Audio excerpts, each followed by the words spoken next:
السلام علیکم ورحمۃ اللہ وبرکاتہ۔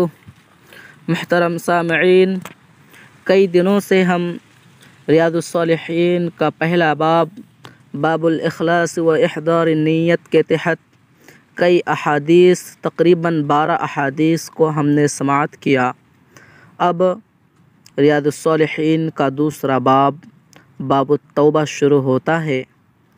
تو سب سے پہلے توبہ کے شروط جو علماء نے گنوائے ہیں احادیث و قرآن کی روشنی میں، سب سے پہلے اسے جانتے ہیں، پھر ایک حدیث پڑھ کر مختصراً خلاصہ اور چند آیتوں کا ترجمہ اور تشریح اور تفسیر سے انشاءاللہ ہم اپنے اس درس کو ختم کریں گے۔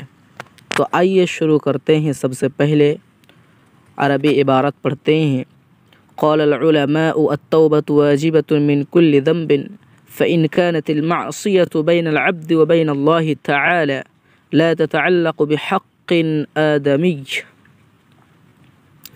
فلها 3 شروط، أحدها أن يقلع عن المعصية، والثاني أن يندم على فعلها، والثالث أن يعزم على ألا يعود إليها أبدا فإن فقد أحد الثلاثة لم تصح توبته۔ علماء نے کہا ہے کہ توبہ ہر گناہ سے واجب ہے۔ اگر گناہ کا معاملہ اللہ تعالیٰ اور بندے ہی کے درمیان ہے، کسی دوسرے بندے کے متعلق نہیں، تو ایسے گناہ کے لیے توبہ کی 3 شرطیں ہیں۔ نمبر 1، گناہ سے کنارہ کشی کرے، یعنی گناہ چھوڑ دے۔ نمبر 2، اس پر نادم ہو، اس پر شرمندگی ہو کہ میں نے یہ گناہ کیا، یا اللہ میں تیرے سامنے شرم کا اظہار کرتا ہوں اور میں تیرے سامنے شرمندہ ہوں۔ نمبر 3، پختہ عزم و ارادہ کرے کہ آئندہ یہ گناہ کبھی نہیں کروں گا۔ اگر ان میں سے ایک شرط بھی کم ہوئی تو توبہ صحیح نہیں ہوگی۔ وَإِنْ كَانَتِ الْمَعْصِيَةُ تَتَعَلَّقُ بِآدَمِيٍّ فَشُرُوطُهَا 4، هذه ال3 وأن يبرأ من حق صاحبها، فإن كانت مالا أو نحوه رده إليه، وإن كانت حد قذف ونحوه مكنه منه أو طلب عفوه، وإن كانت غيبة استحله منها۔ اور اگر گناہ کا تعلق کسی دوسرے آدمی سے ہو تو پھر اس کی توبہ کے لیے 4 شرطیں ہیں۔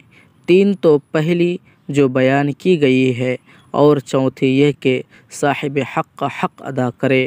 اگر کسی کا مال وغیرہ ہو تو اسے ادا کرے۔ اگر کسی پر تہمت لگائی ہو تو پھر اس کی حد اپنے اوپر لگوائے یا پھر اس سے معافی مانگے، اور اگر غیبت کی ہو تو اس سے اس کی معافی طلب کرے۔ میرے بھائیو، محترم سامعین اکرام، یہ توبہ کی بات تھی۔ مختصراً خلاصہ یہ ہے کہ اگر کسی ایسے گناہ سے توبہ مقصود ہو جو محض اپنے اور اللہ کے درمیان ہو تو پھر اس کے لیے 3 شرطیں ہیں، اور اگر اس گناہ کا تعلق کسی بندے کے حق سے ہو تو پھر ان 3 شرطوں کے ساتھ ساتھ چوتھی شرط بھی ہے، اور وہ یہ کہ اس صاحب حق کو اس کا حق ادا کرے، اگر مال وغیرہ کی صورت میں ہو تو، یا پھر اس سے معافی طلب کرے، وغیرہ وغیرہ وغیرہ۔ اور یہ ضروری ہے کہ وہ تمام گناہوں سے توبہ کرے۔ اگر وہ شخص بعض گناہوں سے توبہ کرے تو اہل حق کے نزدیک اس گناہ کے متعلق اس کی توبہ صحیح ہوگی، اور جن سے توبہ نہیں کی ہوگی وہ گناہ اس کے ذمے باقی ہوں گے۔ وجوب توبہ پر کتاب و سنت کے بے شمار دلائل اور امت کا اجماع ہے۔ اللہ تعالیٰ نے فرمایا: وَتُوبُوا إِلَى اللَّهِ جَمِيعًا أَيُّهَا الْمُؤْمِنُونَ لَعَلَّكُمْ تُفْلِحُونَ۔ اے مومنو تم سب اللہ کی طرف توبہ کرو تاکہ تم کامیاب ہو جاؤ، اور فرمایا اور یہ کہ تم اپنے رب کی طرف استغفار کرو پھر اس کی طرف رجوع کرو۔ اور اللہ تعالیٰ نے فرمایا یا ایھا الذین آمنوا توبوا الی اللہ توبۃ نصوحا، اے مومنو اللہ کی طرف خالص توبہ کرو۔ یہ 2-3 آیتیں تھیں، آئیے دیکھتے ہیں ان آیتوں کی مختصراً تشریح۔ توبہ یہ ایک ایسا عمل ہے جس کی ضرورت ہر وقت ہوتی رہتی ہے۔ یہ انسان کی ابتدا اور انتہا ہے۔ انسان سے گناہ سرزد ہوتے رہتے ہیں، لیکن وہ جب بھی نادم ہو کر اللہ کے حضور آ جاتا ہے اور اپنے کیے ہوئے گناہوں کی معافی مانگ لیتا ہے تو اللہ تعالیٰ اسے معاف کر دیتا ہے۔ اور توبہ کا معنی ہی یہی ہے کہ بندہ اپنے گناہوں والی زندگی سے رجوع کر لیتا ہے اور اللہ سبحانہ و تعالیٰ کی طرف رخ موڑ لیتا ہے۔ وہ اس طرح سچی اور محکم توبہ کرتا ہے کہ پھر اس طرف مڑ کر بھی نہیں دیکھتا، بلکہ اللہ تعالیٰ کی اطاعت میں ترقی کرتا کرتا اولیاء اللہ اور متقین کے درجے پر فائز ہو جاتا ہے۔ توبہ ہر مسلمان پر فرض اور ضروری ہے۔ یہ فرض عین کا درجہ رکھتی ہے، یعنی ہر شخص کو اپنے گناہوں کی خود معافی مانگنا ہوگی۔ اس پر قرآن و سنت سے بکثرت دلائل موجود ہے، جیسے اس باب کی پہلی آیت میں اللہ تعالیٰ نے مومنوں کو توبہ کرنے کا حکم فرمایا ہے، جو اس پر دلالت کرتا ہے کہ توبہ فرض عین ہے۔ بس جس کی توبہ قبول ہوگی اس نے فلاح و کامیابی حاصل کر لی۔ آیت میں لفظ لعل تحقیق و تاکید کے معنی میں ہے۔ دوسری آیت میں اللہ تعالیٰ نے فرمایا کہ مجھ سے استغفار کرو پھر میری طرف رجوع کرو، یعنی پہلے سابقہ گناہوں کی بخشش طلب کرو اور آئندہ ہونے والے گناہوں کے بارے میں میری طرف رجوع کرو۔ اسی طرح تیسری آیت میں فرمایا کہ میری طرف خالص توبہ کرو۔ توبۃ النصوح یعنی سچی توبہ کے بارے میں 20 سے زیادہ اقوال ہے، جن میں سے 3 نہایت اہم اور مشترک ہے۔ نمبر 1 تمام گناہوں کی معافی طلب کرنا کہ کوئی گناہ باقی نہ رہے۔ نمبر 2 پختہ عزم کے ساتھ توبہ کرنا کہ آئندہ ایسے غلطی اور گناہ نہیں کروں گا۔ نمبر 3 اخلاص کے ساتھ توبہ کی جائے جس میں کسی قسم کی ملاوٹ اور آمیزش نہ ہو۔ بس ان تینوں چیزوں کا تعلق توبۃ النصوح سے ہے۔ پہلے قول کا تعلق گناہ سے ہے، دوسرے کا تعلق تائب سے ہے اور آخری کا تعلق اللہ تعالیٰ سے ہے، یعنی صدق، اخلاص اور تمام گناہ۔ بعض جاہل کہتے ہیں کہ توبہ نصوح سے مراد نصوح نامی کوئی آدمی ہے جو رسول اللہ صلی اللہ علیہ وسلم کے دور میں موجود تھا۔ اللہ تعالیٰ نے اس جیسی توبہ کرنے کا حکم دیا۔ اس رائے کا حامل شخص تفسیر و حدیث، فقہ اور معانی القرآن سے جاہل ہے۔ تو آئیے قرآن کریم کی یہ آیت اور علماء کے اقوال سے اب تک ہم محظوظ ہوئے، اب دیکھتے ہیں اس باب کی پہلی حدیث۔ وعن ابی ہریرہ رضی اللہ عنہ قال سمعت رسول اللہ صلی اللہ علیہ وسلم یقول واللہ انی لاستغفر اللہ واتوب فی اليوم اکثر من 70 مرہ، رواہ البخاری۔ حضرت ابو ہریرہ بیان کرتے ہیں کہ میں نے رسول اللہ صلی اللہ علیہ وسلم کو فرماتے ہوئے سنا، اللہ کی قسم میں دن میں 70 سے زائد مرتبہ اللہ سے توبہ کرتا ہوں اور اللہ سے بخشش مانگتا ہوں۔ اس حدیث مبارک کے اندر استغفر اللہ کا لفظ آیا ہے، جس میں اللہ تعالیٰ سے یہ کہنا مقصود ہے کہ اللہ میں تجھ سے مغفرت طلب کرتا ہوں، اور مغفرت کا معنی ہی گناہ سے درگزر کرنا اور اسے تبدیل کر دینا۔ گناہوں کی معافی 2 طرح کی ہے۔ نمبر 1 ختم کر دینا، مٹا دینا، جیسا کہ آپ نے فرمایا گناہ کے بعد نیکی کرو کیونکہ وہ نیکی اس گناہ کو مٹا دے گی اور یہ مقام عفو ہے۔